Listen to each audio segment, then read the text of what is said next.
Good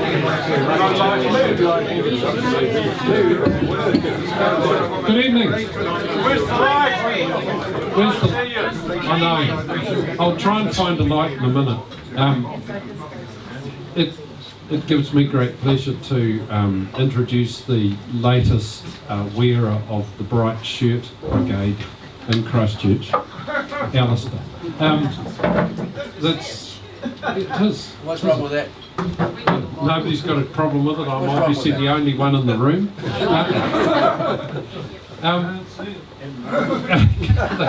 Just a silhouette. I'll see if I can find a few more lights. And my kids call this mood lighting. I think it's bad mood lighting. Anyway,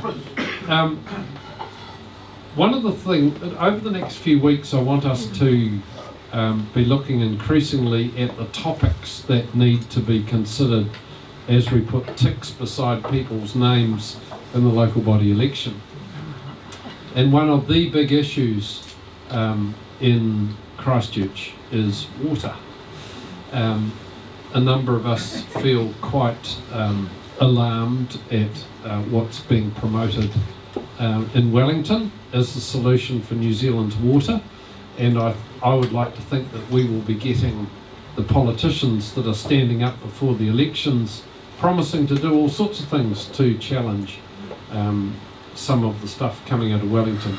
On my left I have an engineer who will challenge me on every single thing about water, but that's okay. Tonight he doesn't have the microphone and I do.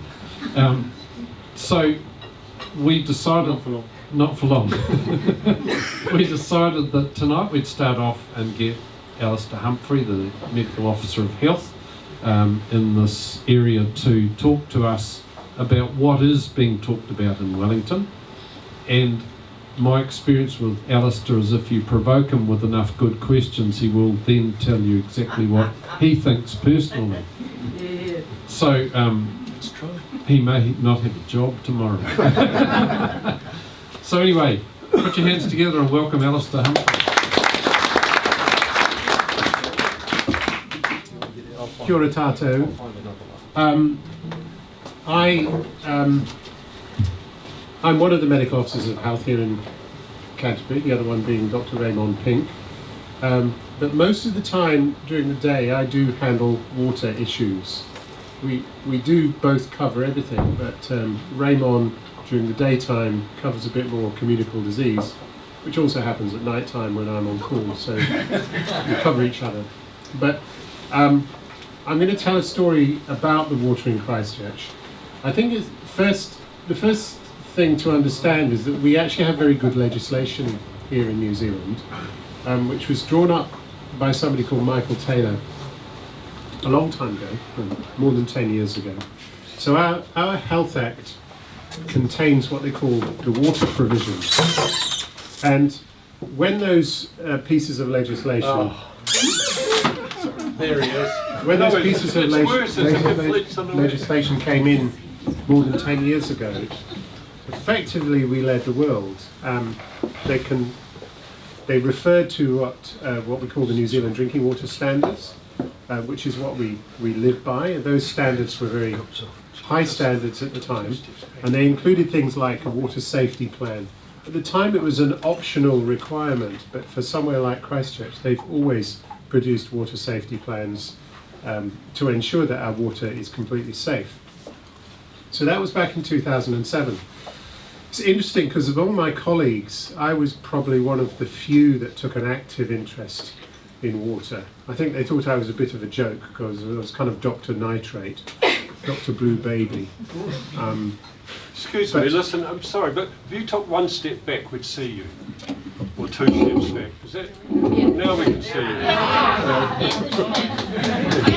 And you can hear me as well. Is that better? So, where was I?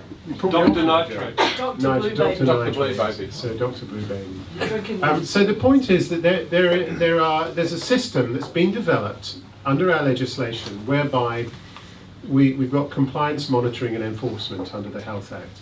And the compliance and monitoring section is essentially run by what we call drinking water assessors, who are accredited usually health protection officers who work with the public health unit, and they're trained in all aspects of water delivery and water safety. And they keep an eye on the suppliers.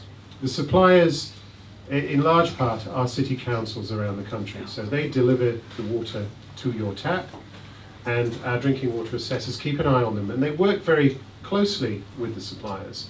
So they're not there to hit them with a stick. They're there to encourage them, to provide advice. But where a problem might occur, then the drinking water assessor will come to the medical officer of health and say, some enforcement might be required here. So the medical officers of health around the country generally are at arm's length of the suppliers, and their role is really to be brought in when things are not working very well. So that was fine. The system worked really well. I'm one of the few people to have actually used the legislation. Michael Taylor, who's now retired, was very pleased to see that there was at least one medical officer of health in the country using it. And up in Cheviot, back in about 2008, they had problems with their water up there. They had constant boil water notices, and they were actually putting tourists at risk as they came through the town. So although they were a very small town, and ostensibly, well, you know, there's a few hundred people, and maybe they didn't need to worry too much, there are actually thousands of tourists drive through that town and stop every day. So it was a risk. And it was at that time that I talked to the CEO of the Huronui District Council, and we said, well, you know, if you don't comply with what is required here in order to keep people safe, particularly tourists, because they form the bulk of the people that you provide water to, I could issue you with a compliance order. The CEO was a very sensible CEO, and he actually said, okay, I want you to come and explain this to the council, let them know what the risks are, let them know what you're able to do, and set it out so that they understand that at every stage of non-compliance, pressure is brought to bear on the council. You know, of course, they don't need to invoke a compliance order once they see what happens. And they understood the risk to their water. They did need to treat their water, and they did actually put in ultraviolet treatment as well as other types of treatment to ensure that their water was safe. So I have quite a lot of experience in using the legislation. We had the earthquakes here in Christchurch, and our water supply then was probably one of the biggest problems that the city faced. We knew we had serious problems because if you looked at maps of the city, predominantly centrally and to the east, all the water pipes were broken. And we knew that because we were able to collect all the data from the council, see where the pipes were broken, look using pressure monitoring as well, but also all the sewage pipes were broken in exactly the same place. So not surprisingly, we detected E. coli, fecal matter, human fecal matter in our drinking water. And at that point in time, we needed to issue what's called a boil water notice for the whole city. Boil water notices don't usually work for more than about a week. So if you get, the evidence shows that from around the world where boil water notices are used, a community will boil its water rigorously for the first few days. Okay, I need to boil my water.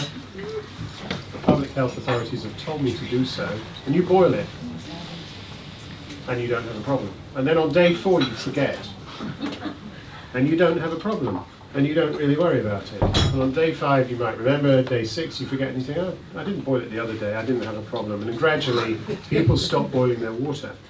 And it's actually been studied quite carefully around the world. 1 week is about as much as you can expect from a population to boil their water. Here in Christchurch, we knew our water was at risk, and you might remember we had those community meetings where it was explained to people what they needed to do. And at the same time, we were monitoring what the community was doing with phone calls around the whole city, asking people what they were doing during the day. We boiled our water for 8 weeks in Canterbury, rigorously. By week 8, there was still 88% of the population were boiling their water all the time. It was a remarkable achievement for the community. We didn't have any gastro outbreaks at all in the city, which in the wake of an earthquake is quite remarkable. And it's a credit to the community that had learnt about water and sanitary health. A lot of that was actually from training we'd done around swine flu, so we thought very carefully about it. The community paid heed to that. They were boiling their water and washing their hands for weeks afterwards. But what we knew was that we needed to chlorinate the water at that time because there were bacteria from sewage getting into our drinking water. So boiling it was a temporary measure. And you might remember the mayor at the time, Bob Park, was talking about keep boiling your water, and then when the chlorine got in, it was kind of, thank goodness it's there, we haven't had any outbreaks, everybody's okay. Now that was an important situation to bear in mind for the future, because that was an extraordinary situation. And we had a city council who were compliant with the drinking water standards, as Christchurch City always has been. But there was an extraordinary situation that had happened whereby people could have been at risk, and there could have been a situation that had arisen where the council might have said, well, we don't want to put chlorine in the water. Now, if that had happened, it would have behoven me to actually issue a compliance order and make the council chlorinate. So there's a section in the Health Act that is designed for those extraordinary circumstances when a compliant supplier, for one reason or another, has a water supply that is deemed to have a public health risk to its population. I didn't need to. We had a council that was responsible. We had a community that knew what they needed to do. And we got through that remarkably well without any outbreaks. Moving on a few years, we then had the situation in Havelock North. Now, the thing to remember about Havelock North, the basic thing to remember, because there's a lot of complexity to it, the essential thing to remember is that they had bores that were not compliant, or at least should not have been deemed to be compliant. Why did that happen? They had a single drinking water assessor working on her own with no support from, certainly from the central government. Support is supposed to be provided under the Health Act. A drinking water assessor is directly accountable to not the District Health Board, but to the Director General of Health. Did that poor drinking water assessor get any support? Well, no.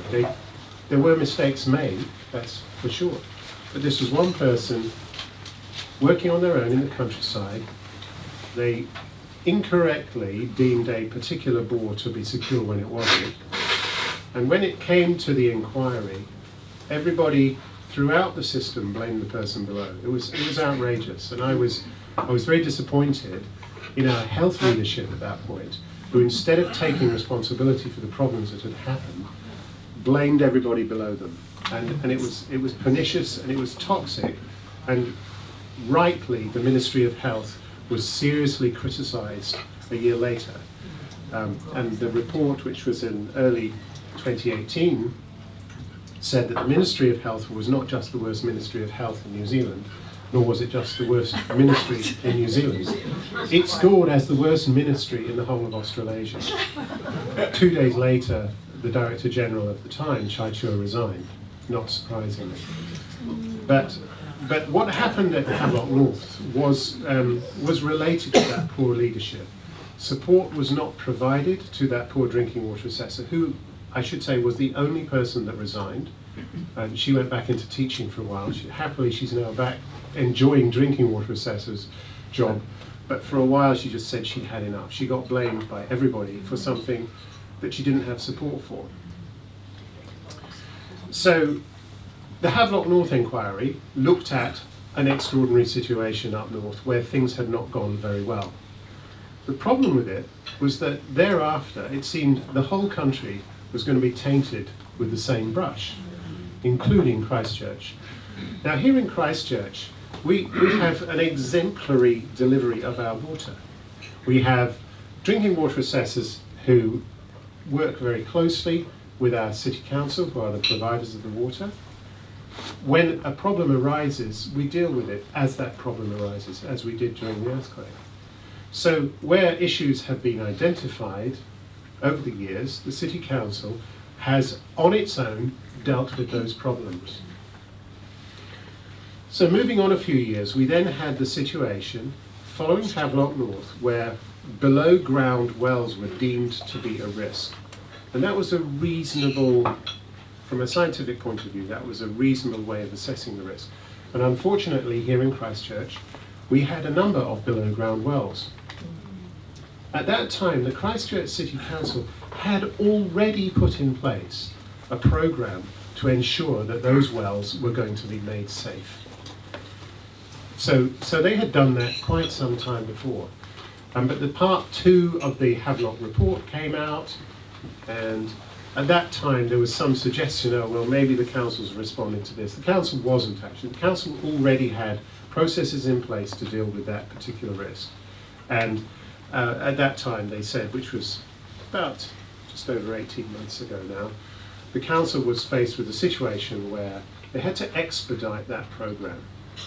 So what I said to them, as the enforcer, if you like, as the person responsible for enforcement under the Health Act, is, look, you don't have to do this, in a sense, but if you don't do it on your own, I can enforce it. But to the council's credit, they had open meetings where they discussed the risk, and they decided to bring the project forward rapidly and make sure the water was safe on their own.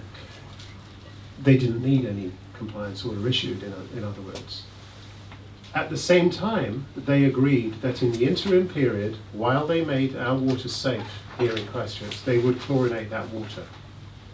So as those bores, and in fact they invested even further in the system. Initially it was to seal the bore heads in.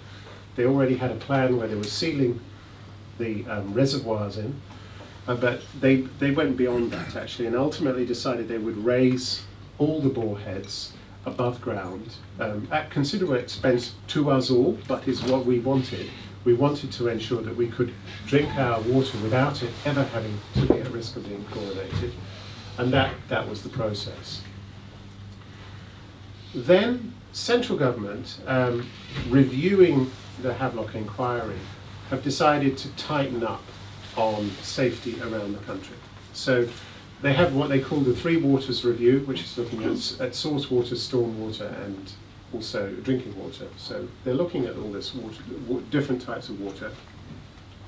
And they're thinking, they have an eye to the future. How safe does our water need to be in this country so that we don't have another Havelock North?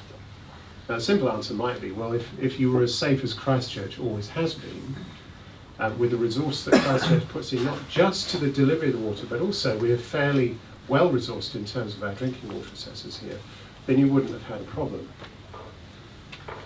But the new regulations that are coming in are ratcheting that up. So they're tightening up on those conditions. So now what we're faced with is the central government who's saying there are new rules coming in and we will expect you to comply with those rules. So here we are in a city where we have a water supply delivered in a way that is, my guess is it's second to none in New Zealand at the very least, possibly in most places in the world. A very safe water supply, where we have this spectre looming over us as that is central government going to insist on everything being chlorinated anyway. Now that is of some concern to me, because I've always, though we have what we call a multi-barrier approach in public health, the more barriers, the safer your water. I think Christchurch City Council have put barriers in that may not be obvious to certain water engineers. And by that I mean treatment may be one barrier, but there's all sorts of engineering ways in which you can make a water system safe. You can look at the frequency with which you monitor the safety of that water. You can look at the types of monitor that you have that produce quicker results. You can look at things like backflow valves that stop water from going the wrong way down pipes and drawing contaminants through. So there's all sorts of technical reasons beyond just chlorination why you can make your water safe. And there are parts of the world that do that. There are parts of Denmark, Holland, and Germany who have untreated water because they focus very strongly on their reticulation system, and they have a safe source of water, a groundwater, maybe not dissimilar to ours. We have a secure underground aquifer that we can draw our water from. So my view is that currently, and I have to say that the water supply is compliant. It does not breach any rules by our current standards. But those standards are about to be ratcheted up, and Christchurch will be expected to be more rigorous about its water safety. So what does that mean for Christchurch? Well, right now the question is, we should and we will work towards having an unchlorinated water supply. And I think that goes for any councillor. You know, it's probably out of line to talk for any councillor, but I would say that I know what Cantabrians, and particularly Christchurch people, feel about their water. And we're very proud of our water supply. And we understand that there are risks involved in a non-chlorinated water supply. But we expect our council to ensure that the water remains safe, and our council to invest in our water supply to make sure it stays safe, with the expectation that it will not be chlorinated.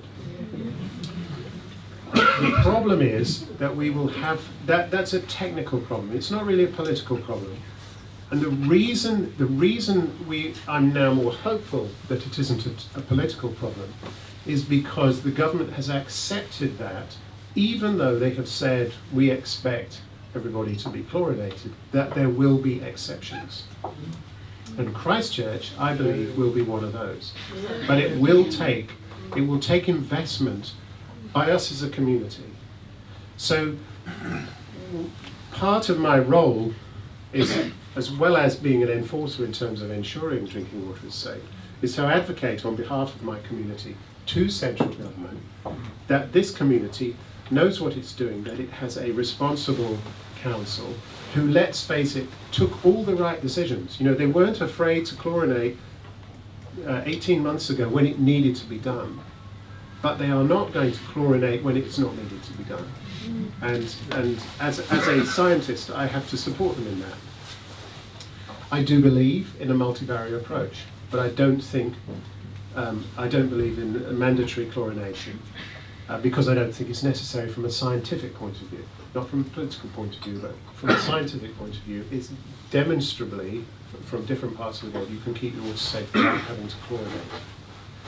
Here. The problem we face is we do have to be mindful as a community that that's going to cost us. Right? So we have to cut the council some slack, and we have to really think about how we've got to facilitate the funds for that. It's not going to be cheap, and the reason it's not going to be cheap is there's a number of complicated reasons, but one of them is the earthquake itself. There are a lot of laterals that got damaged, and they don't necessarily have backflow prevention. So water can drift out of a house where there's sewage leaking into the drinking water supply and back into the main trunk line running along the street. That's a simple example. But generally speaking, maintenance was not upgraded by SCIRT following the earthquakes.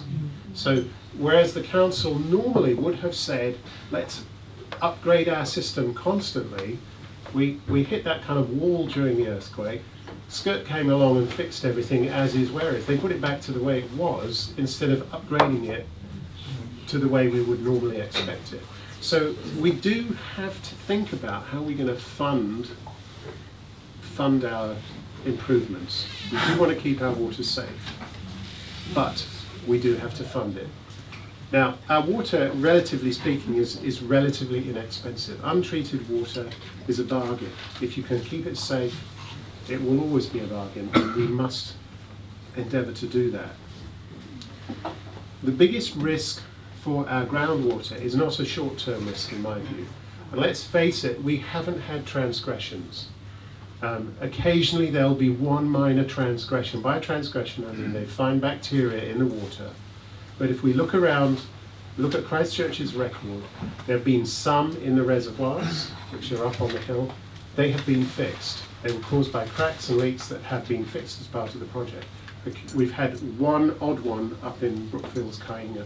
Apart from that, no transgressions at all. So set against other cities like Auckland or Wellington, we do very, very well without chlorine. So, yeah, they do. So we do very well against those cities, without having to chuck chlorine in our water. The biggest risk for our city is not what happens here in the city, it's what's happening outside the city.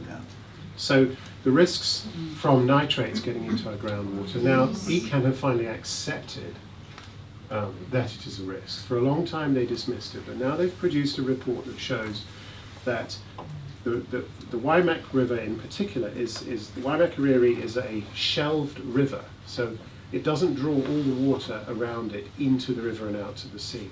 It actually brings water down from the Alps, it flows out to the sea. There's a lot of water north of the Waimak that actually flows underneath it. And there's a lot of highly intensified dairy farming going on north of the Waimak. So what's now happened is ECAN's own scientists have produced a number of models now that show that our nitrates are likely to go up in our urban water supply within 100 years. So that's quite shocking to me, because we have been so careful with our water for so long, and it would be horrible to think that in 50 years' time our children and our grandchildren would have to treat their water anyway, not because of anything we've done here, but because the source water wasn't protected. So the solution to the Christchurch issue specifically is going to be a technical one. The new guidelines around water safety plans have been released by central government, and our council will be compliant with those. They're compliant with the old ones. I'm sure they will be compliant with the new ones. So what's going to happen in the next few months and into next year is that a new water safety plan for Christchurch will be developed. Christchurch is one of the first cities off the blocks to do that.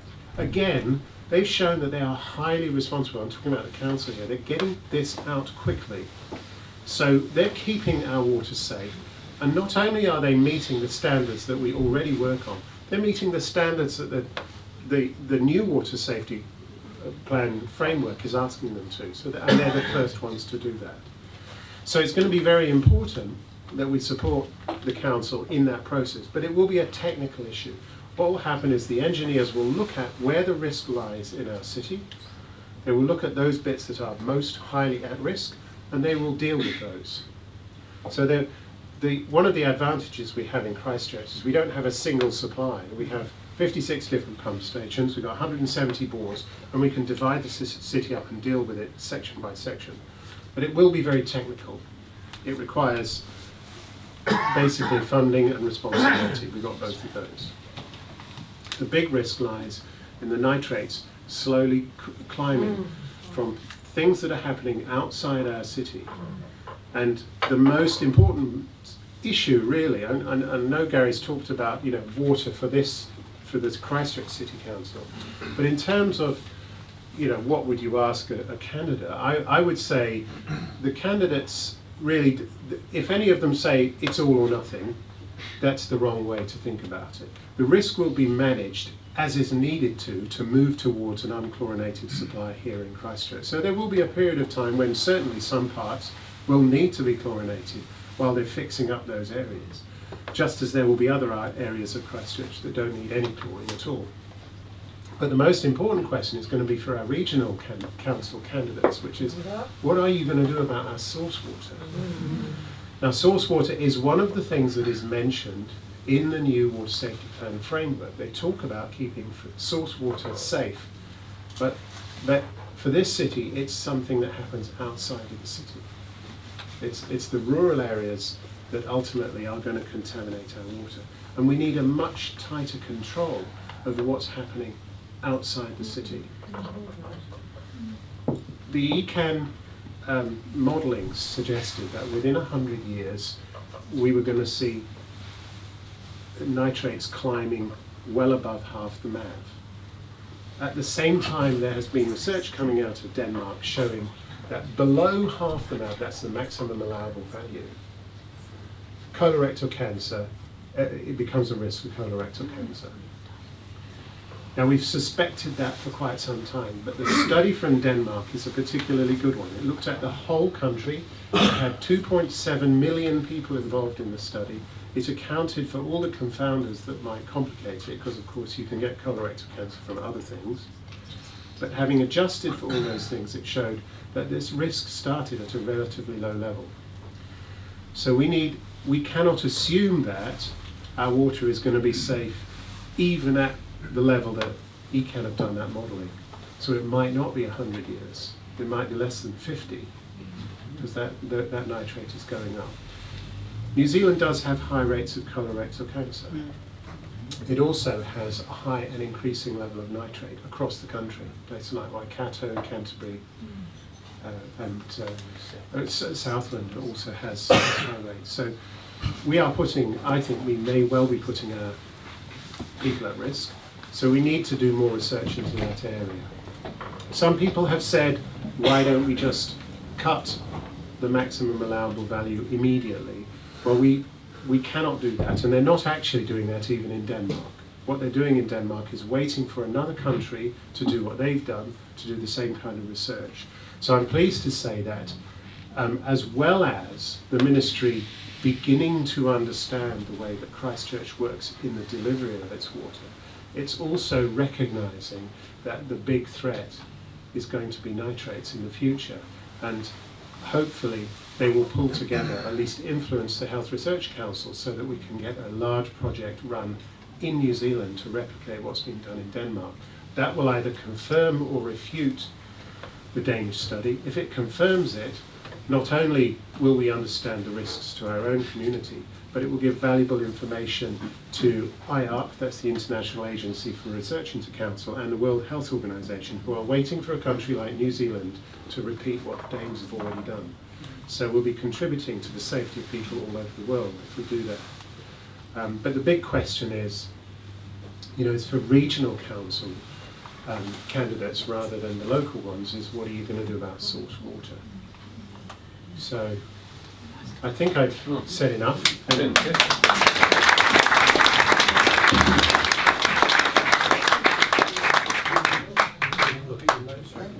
I didn't look at my notes, but I didn't drink my beer either, so. Cheers. Right.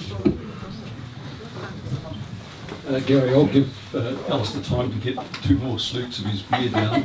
Slooks being what the Danes call a mouthful. And say, just briefly with respect to the Danish study, they had a problem establishing a cohort in that study that actually ate the sort of levels of fibre that Burke and Trowell showed as long ago as 1964 were necessary to have a significant peak in colorectal cancer. Yep. So as far as nitrate levels in water are concerned, I know there are technical solutions to that in 20 years gives us plenty of time to impose it. What we have right now is a really clear, simple, present issue, and that is the level of copper in our drinking water, particularly water in our hot water systems.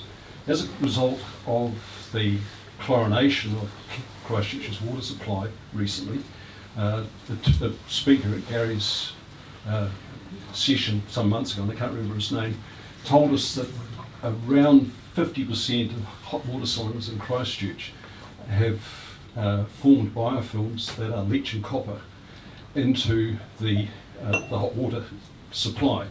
And I personally have measured mine, and I'm on a chlorinated water supply in the country, and I found that the consequence of this leaching is that copper content in the hot water is 100 times higher and above the minimum, the maximum allowable value than in the cold water that's arriving at the house. So the council has dealt with a present biological problem, but has caused, quite inadvertently of course, a problem where half the population of Christchurch is being exposed to copper levels in their hot water supply above the maximum. We don't drink our water out of the hot water cylinder. Sorry? We don't drink water from the hot water cylinder. Don't you fill the kettle up from a hot tap? No. Many people do.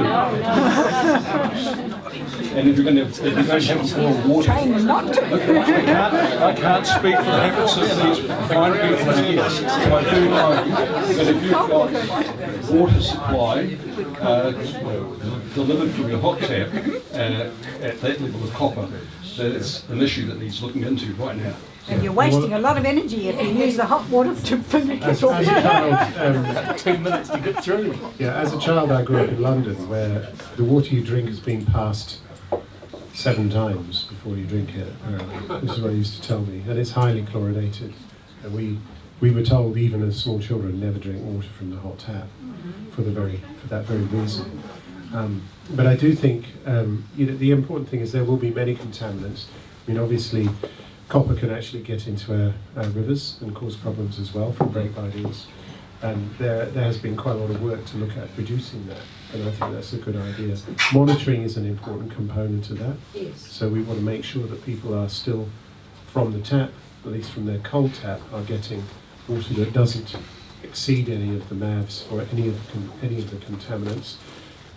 We probably can't do the same for hot water taps because inevitably there will be heavy metals of various types that get into that. And it's not just copper actually, there's also potential for I lead. checked all the other heavy metals and there was no issue. It's just copper that got. But obviously, drinking from the hot water tap can result in lead contamination as well, depending on the age of your pipe. So, yeah, I take your point. I think we do need to be careful for that.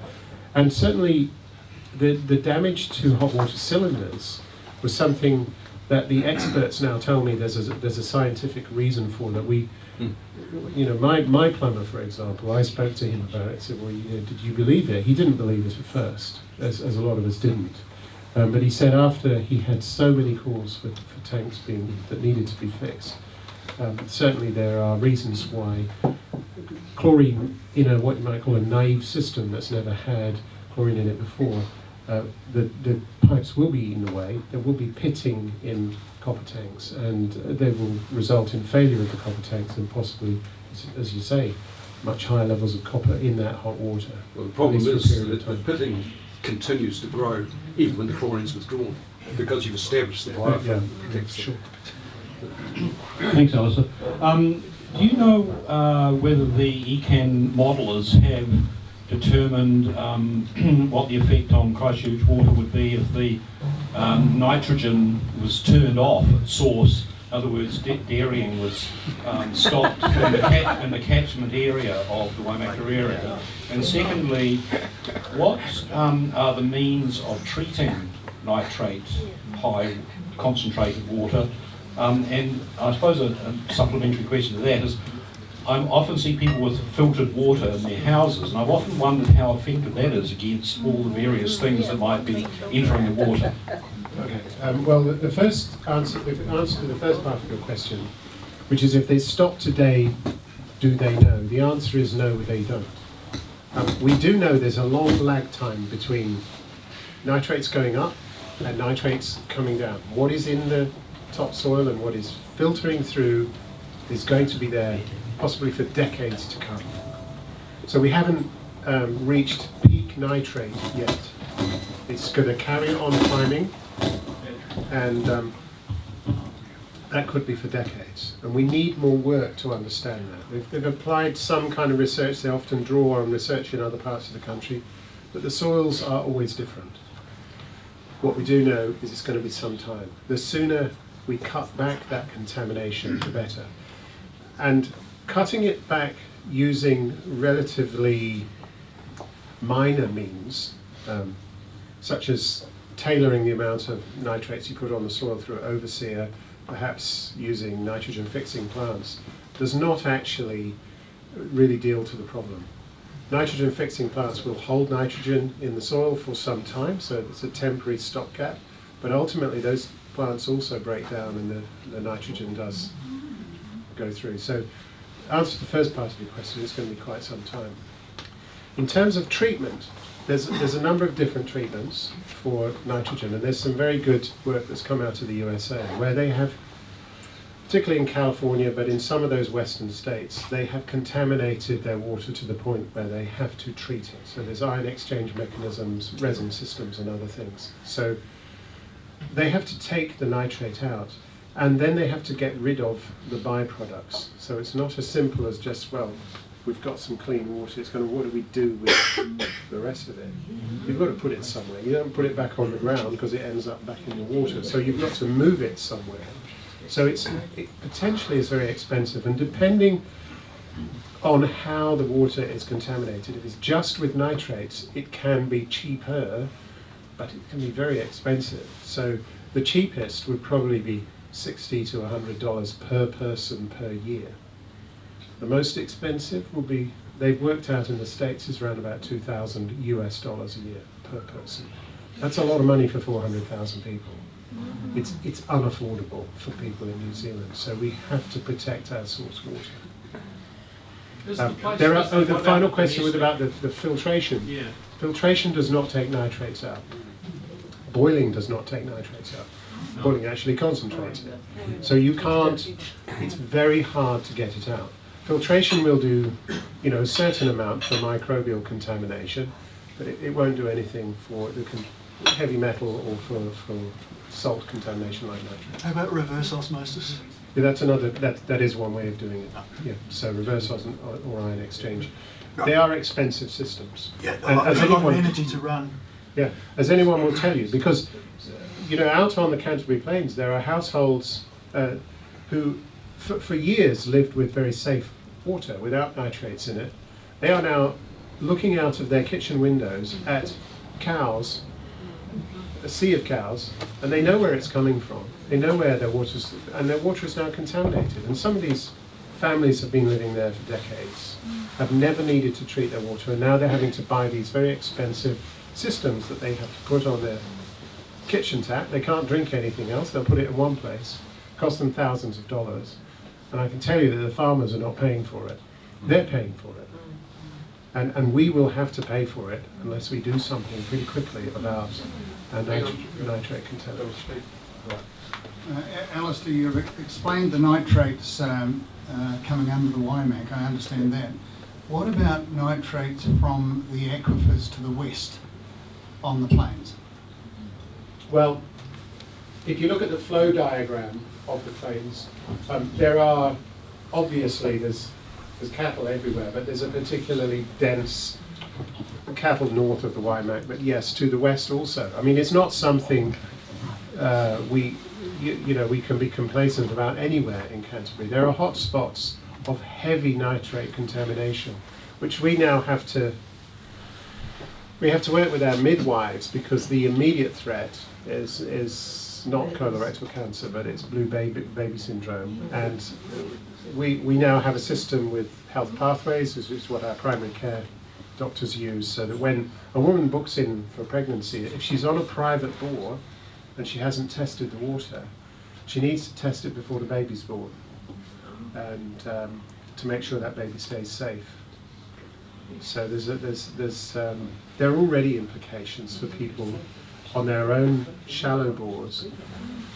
I will also add that it's not just shallow bores that are contaminated. Carl Hansen from ECAN has now got a database extending back decades where he can show that the nitrate contamination of our aquifers across the whole Canterbury region has climbed and climbed and climbed. And some high nitrates are found in actually relatively deep aquifers. So, there was always this assumption that, if you've got a shallow bore and there's a problem, we'll just go deeper. And that can help, but then 10 years later or 5 years later you find your deeper bore is also contaminated. So the only proper solution is to deal with the source water. Yes. Kia ora, Alistair. I'm Kathleen. What would you do if you could take action on the source water tomorrow? Is it decreasing the stocking units? Yes. To 2 as Absolutely. opposed to 6? Yeah, or is it actually taking cows off in some of these areas that are really... Well, I sit on the regional committee for the Canterbury Water Management Strategy, and they have their targets and their KPIs. And I have tried with them. I'm only there as an observer, so I don't get to vote. I'm there as a DHB observer. But what I have asked is that they have number of cows as a KPI. It seems to me quite logical. Yes. You need a measurable outcome. And they talk about things they can't measure, and we don't know how much the nitrates is going up and all the rest of it, but we know where it's coming from. And in parts of the country, like around Lake Rotorua, they have actually got to the point where they're saying less cows is the only answer. We do need to have less cows, and because we know that's where it comes from. It's logical. So they said, well, I remember when I first brought it up, they said, well, how many? And I said, well, let's face it, we've got 1.2 million, 1.3 million dairy cattle at the moment, plus another 500,000 beef cattle.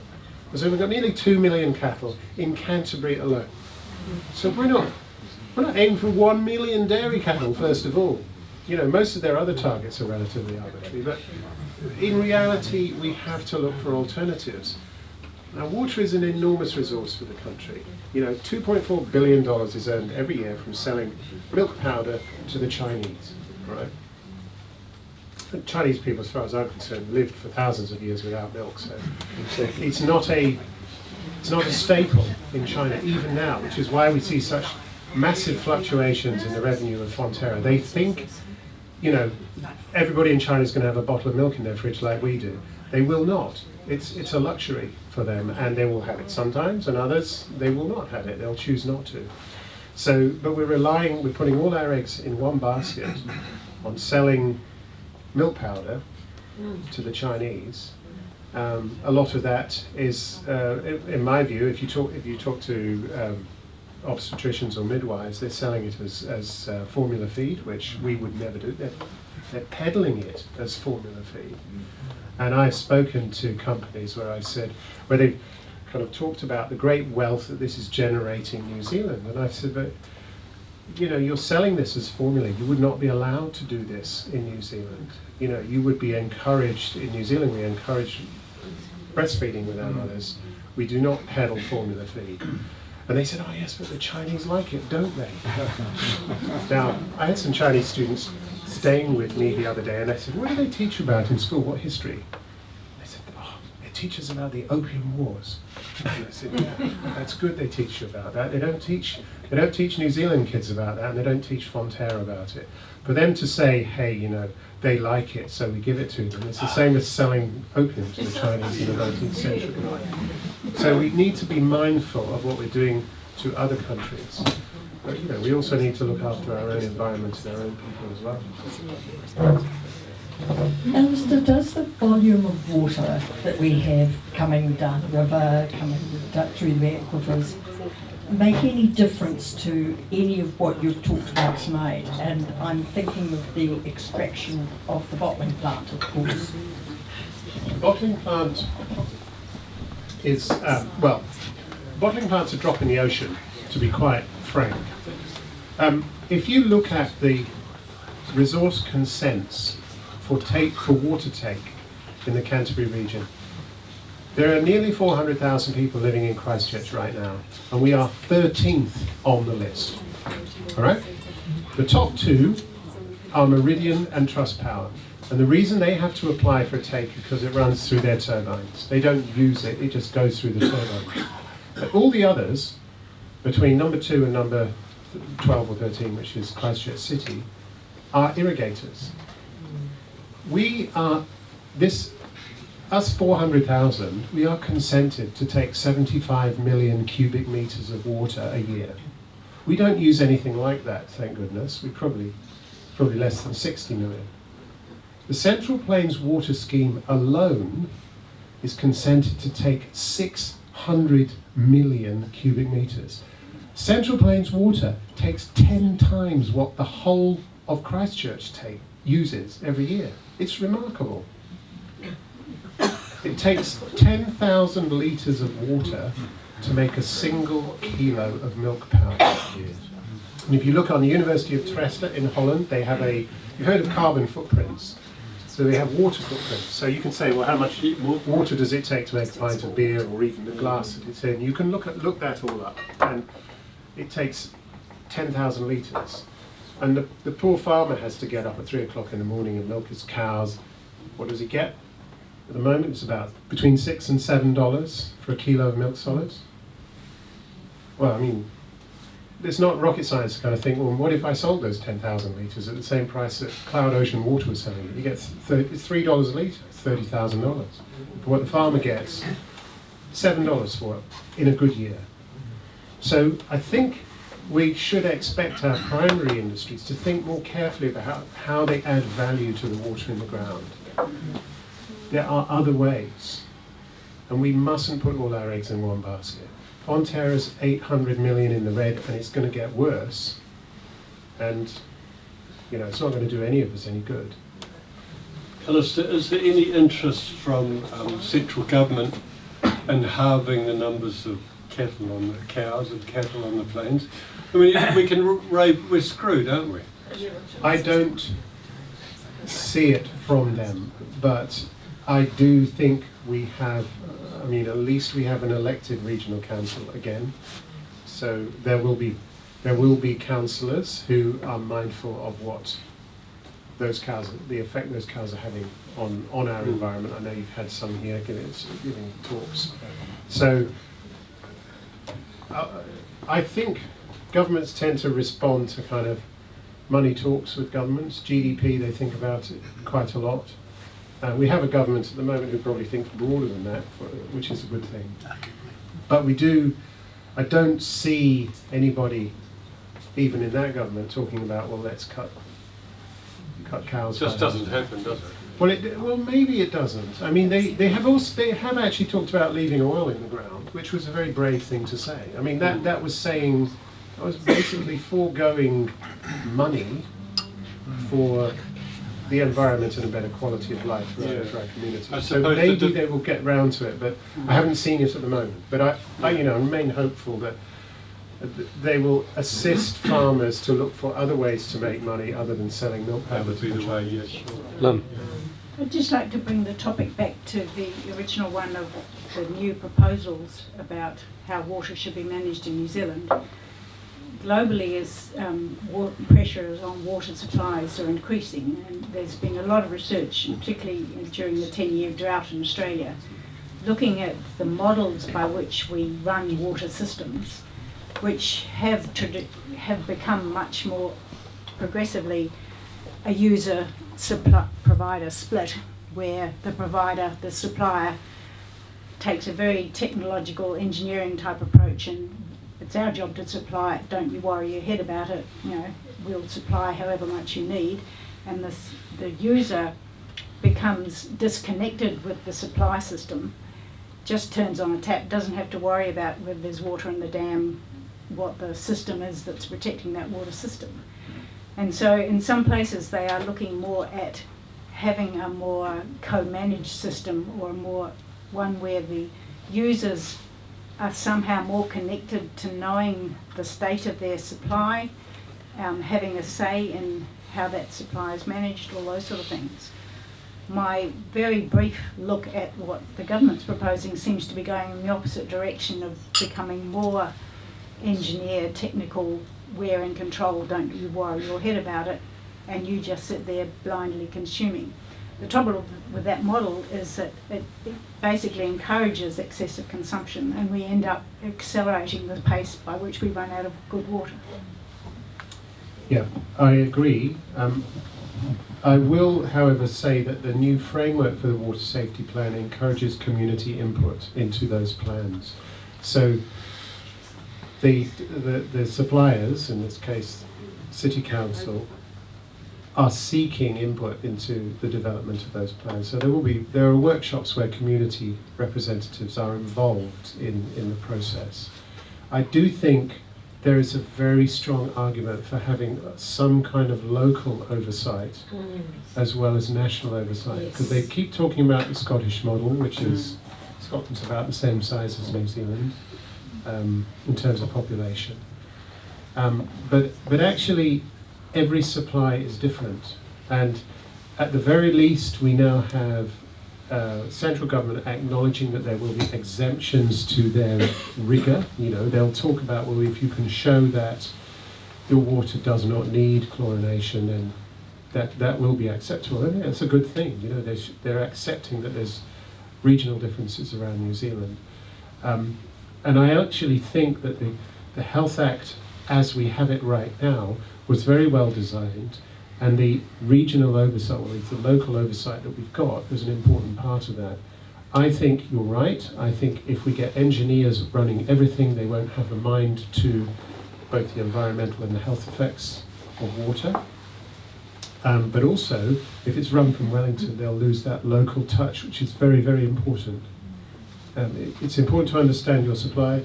It was really important for Hawke's Bay to understand their supply, but they didn't. It wasn't, and it was a failure of support from the centre there. Down here, we have very good drinking water assessors, and we have probably 6 or 7 of them in the public health unit. So they don't work on their own, but they are some of the best in the country. They run the training courses for all the others. So, once again, I'm a bit one-eyed about Canterbury, but we're very good at what we do. But we do have very good people who don't necessarily need much support from the ministry. But the ministry should have been providing support all the time, and they didn't. If you give it to a bunch of engineers, it's not necessarily going to be any better just because they... It's an engineer right alongside you, be careful. There's a very interesting lead article in this week's Listener about whether we should be eating less beef and drinking less milk. The argument for becoming vegans. But given the amount of money that Fonterra has managed to fritter away in the overseas market, is there any point in having cows at all? Well, there is. I'll just answer the question from a point of view. Somebody behind you. There is planetary health is a new issue for the Lancet. Planetary health is an important issue, and we need to think about what keeps our planet healthy. What will keep our planet healthy will keep us healthy. We can't just truck along thinking we just all feel fine and everything's going to be all right. So there is such a thing as what they call the Lancet diet, which is less beef and dairy. It's not vegan, but it's being mindful of what that kind of a kind of heavy meat and dairy diet does actually do to the environment. It does bad things to the environment. It also does bad things to us. So the Lancet diet brings together those ideas of planetary health and a healthy human population, and there in that diet there is less dairy, there is less meat. There is not no meat and there is not no dairy, but there's a lot less of it. No, we don't need to be vegans, but we do need to be mindful of the damage that a dairy and beef, or dairy and meat diet causes to the planet and to us. Thanks, Alistair. It's been a really informative discussion. Plan Change 7 is open for public consultation at the moment. That's a change to the Land and Water Regional Plan. It's promoting managed aquifer recharge as a solution. What do you make of that? Dilution is not the solution to pollution.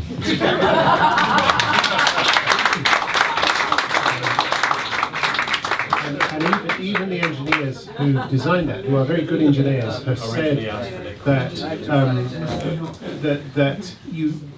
it provides a stopgap for those people. Down in Hinds, they're forcing river water into their aquifers so that they can lower the concentration of nitrates in their groundwater. I mean, the engineers will tell you it's a great engineering feat, and it makes the water safe-ish. But it's not the long-term solution at all. Last question. A follow-up from Nikki's question there regarding Plan Change 7.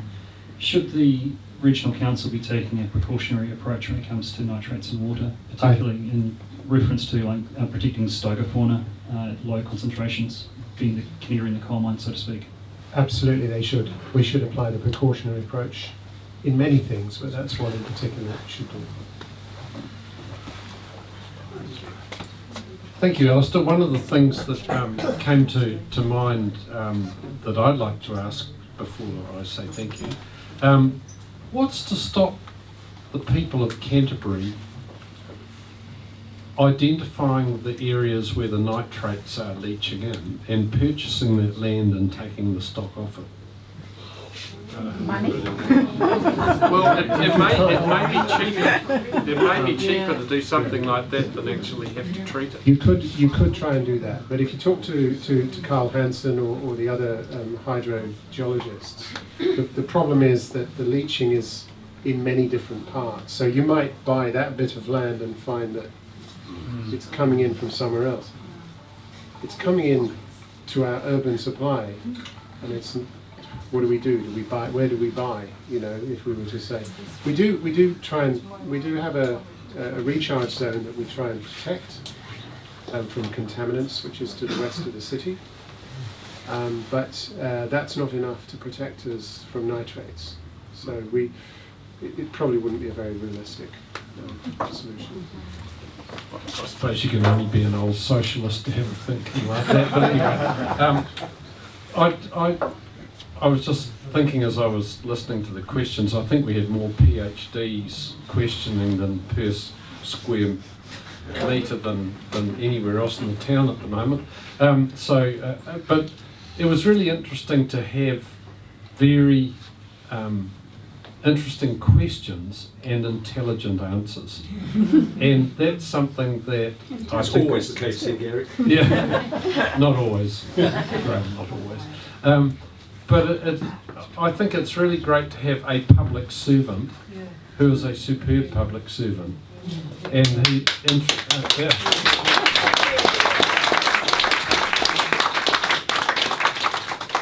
and the clapping was started by another public servant. She's very enthusiastic about that, Alistair. But over the next few weeks we will be talking about local government elections and the issues. We will deal with this further. I'll be getting advice from Alistair on how we can progress this one. He gave us a very clear steer that it's the regional councillors we should be talking to.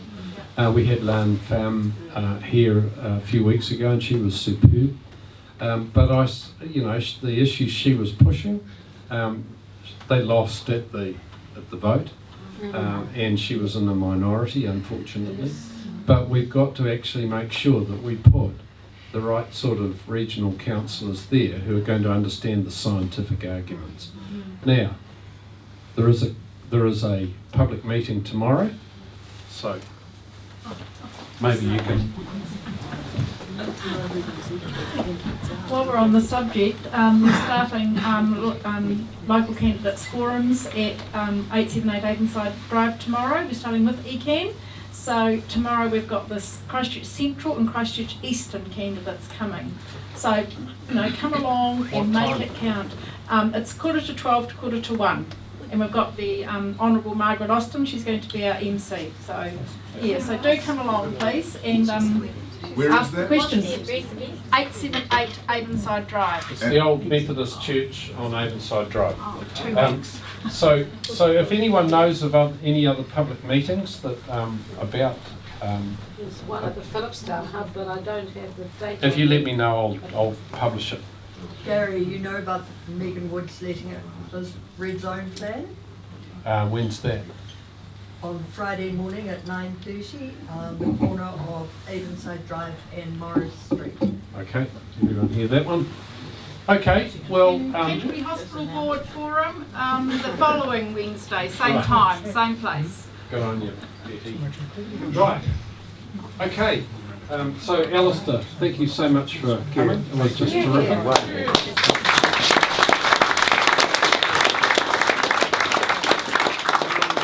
was testing the accuracy of your engineering comments by watching the eyebrows of the engineer in the front row. Can you tell an Alastair Humphrey story? Can I tell an Alastair Humphrey story? Several years ago, there was a major get-together in Japan, the Sendai gatherings, and representatives from government and local government from all around the world were going there. We had a big meeting in the mayor's outer office, about 15 or 20 people, and it behoved a poor Wellington bureaucrat to tell the meeting that unfortunately Leanne wasn't going to be represented, wasn't going to be sent by New Zealand. And he was visibly upset. That night he sent off an email to the World Health Organization and copied us in, and a day or so later Leanne got an invite. Jerry was thrilled. So, thank you. I think I better respond to that as well. The point was that the United Nations wanted local government to input into the Sendai framework. They knew that Christchurch, it was important to hear from Christchurch, not just through the recovery minister at the time, but through local government. So that was why it was so important to have our mayor there. And what the important thing is, Leanne actually presented several times very effectively in different fora, and the Christchurch language became part of that Sendai framework. So this city made a big difference internationally to the way the world manages risk in terms of disasters. So it was terrific to have Leanne there, and she really did stand up for this community and the world really in the way that her words and our words became part of that very important framework, which was part of the three that year, the others being the Paris Accord and the Sustainable Development Goals. Those three always go together, and they are based essentially on addressing poverty, inequity and climate change, the three fundamental issues that face the world. And Leanne did us proud, so thanks very much to Leanne.